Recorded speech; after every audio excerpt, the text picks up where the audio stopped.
నేను మీ యశమూని Radhakrishna. Welcome to అడుగు TV.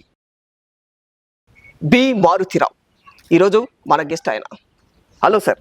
నమస్తే అండి. నమస్కారం. నమస్తే. సో మీ యొక్క ఈ దృఢమైన సంకల్పం వెనక బలమైన కారణం ఏదో ఉండే ఉంటుంది, ఏంటది?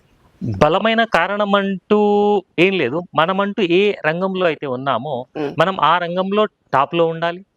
మనం ఏ రంగంలో అయితే ఉంటున్నామో ఆ రంగంలో పర్ఫెక్ట్ గా జస్టిస్ చేయాలి, సాటిస్ఫై చేయాలి అనేది నా యొక్క తత్వం ఉంటుంది. అది ఏ రంగమైనా సరే. అసలు అనుకున్నారా అంటే నేను గిన్నీస్ బుక్ రికార్డ్ దీన్ని నేను ఛేదిస్తాను అనే ఆలోచన ఎప్పుడన్నా అంటే పెట్టుకొని దాన్ని చేశారా, లేకపోతే నేను యాదృచ్ఛికమా? మొదట్లో అయితే గిన్నిస్ బుక్ అనుకోలేదు. అనుకోలేదు. యాక్చువల్ గా 12 అవర్స్ చెప్దాము, 10 పీరియడ్స్ చెప్తున్నాను, 12 అవర్స్ చెప్దాం అనుకున్నాను.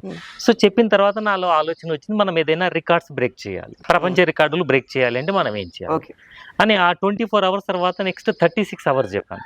ఆ తర్వాత 50 అవర్స్ చెప్పాను. సో ఎప్పుడైతే ఈ 36 అవర్స్ అట్లా చెప్పాను, ఇంచుమించు ఆంధ్రప్రదేశ్ ఉండే అప్పట్లో, ఇంకా తెలంగాణ లేదు. సో అంతటా వ్యాపించింది. చాలా ప్లేసెస్ నుంచి స్టూడెంట్స్ కూడా వచ్చారు అప్పట్లో సోషల్ మీడియాలో చూసి. 50 అవర్స్ తర్వాత 60 అవర్స్ చెప్పాను. 60 అవర్స్ చెప్పినప్పుడు హైదరాబాద్ నుంచి కూడా వచ్చారు స్టూడెంట్స్.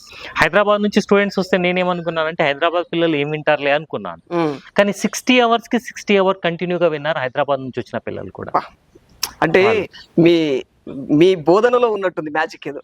బోధనలో మ్యాజిక్ అయితే ఉంటుంది. మన దగ్గర సబ్జెక్ట్ లేకపోతే పిల్లాన్ని ఒక 10 నిమిషాలు కూడా మనం కూర్చోబెట్టలేము. మన దగ్గర సబ్జెక్ట్ ఎప్పుడైతే ఉంటుందో అప్పుడే స్టూడెంట్ మనకు వింటాడు.